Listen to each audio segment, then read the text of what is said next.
भारत का इतिहास हजारों साल पुराना है, लेकिन इस इतिहास के पन्नों में एक नाम ऐसा है जो सबसे अलग चमकता है।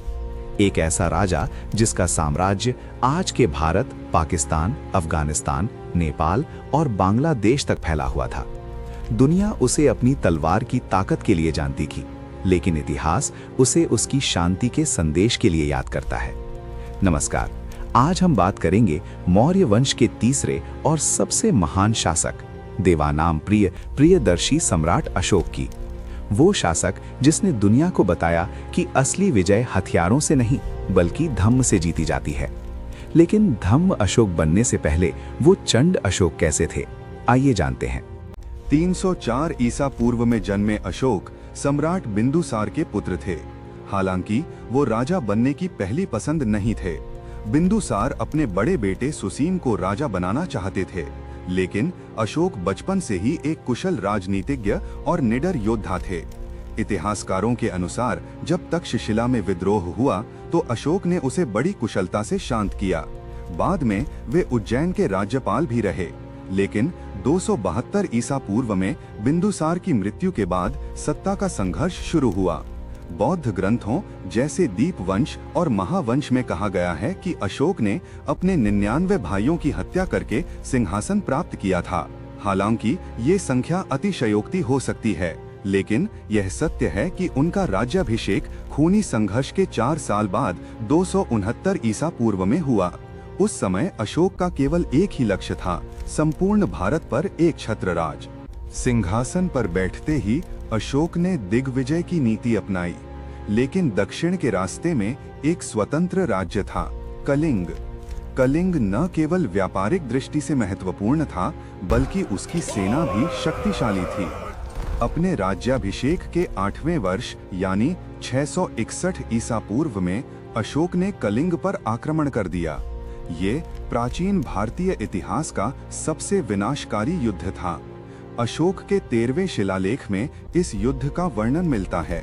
इसमें लिखा है कि करीब 1 लाख लोग मारे गए और 1.5 लाख लोग बंदी बनाए गए। युद्ध के बाद जब अशोक रणभूमि में उतरे तो वहां सिर्फ लाशों के ढेर और विधवाओं का विलाप था। दया नदी का पानी खून से लाल हो चुका था।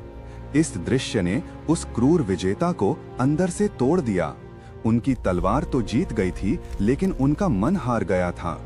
कलिंग युद्ध के बाद अशोक का हृदय परिवर्तन हुआ। उन्होंने भेरी घोष को त्याग कर धम्म घोष को अपना लिया। बौद्ध भिक्षु उपगुप्त के प्रभाव में आकर उन्होंने बौद्ध धर्म स्वीकार किया। लेकिन अशोक का धम्म केवल पूजा पाठ नहीं था, यह एक नैतिक संहिता थी। उन्होंने अपने अधिकारियों को आदेश दिया कि प्रजा के साथ संतानों जैसा व्यवहार किया जाए।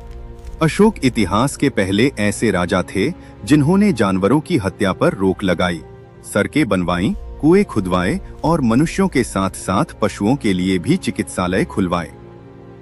उन्होंने अपने संदेशों को प्राकृत भाषा में चट्टानों और स्तंभों पर खुदवाया ताकि आम जनता उन्हें पढ़ सके।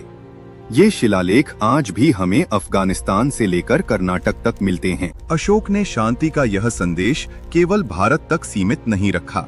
उन्होंने अपने पुत्र महेंद्र और पुत्री संघमित्रा को बौद्ध धर्म के प्रचार के लिए श्रीलंका भेजा। उन्होंने सीरिया, मिस्र और मैसेडोनिया तक अपने दूत भेजे। दुनिया के इतिहास में शायद ही कोई ऐसा सम्राट हुआ हो जिसने अपनी सेना का इस्तेमाल युद्ध के लिए नहीं बल्कि शांति प्रचार के लिए किया हो। लगभग 40 वर्षों तक शासन करने के बाद 232 ईसा पूर्व में सम्राट अशोक का निधन हो गया। मौर्य साम्राज्य धीरे धीरे ढह गया, लेकिन अशोक के विचार अमर हो गए। सदियों तक अशोक का इतिहास धूल में दबा रहा, जब तक कि 1837 में जेम्स प्रिंसेप ने उनकी लिपियों को पढ़ा नहीं। आज हमारा राष्ट्रीय चिन्ह सिंह स्तंभ और हमारे तिरंगे में लगा चक्र उसी महान सम्राट की देन है। अशोक हमें याद दिलाते हैं कि एक राजा का बड़प्पन उसके जीते हुए राज्यों से नहीं बल्कि उसकी प्रजा की खुशी से मापा जाता है। हमारे चैनल को ऐसे और मजेदार वीडियो के लिए सब्सक्राइब करें।